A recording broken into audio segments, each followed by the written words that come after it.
علم جب اپنے پروان پہ آ جاتا ہے نا تو بادشاہت اس کے سامنے گداگر ہوتی ہے،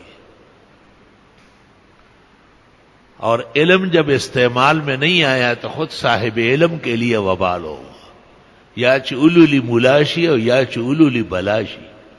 خوشحال خان خٹک کہتے ہیں یا تو عالم بنے گا صحیح یا اجدہا بنے گا زمانے کا۔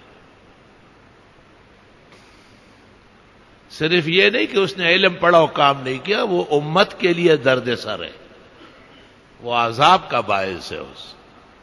جہاں وہ ہوگا وہاں تکلیفیں آئے گی، کیونکہ خزائن پر بیٹھا ہوا ہے اور استعمال نہیں ہے، جیسے اجدہا ہو، طور خامار وہی پر خزانہ ناسی کا۔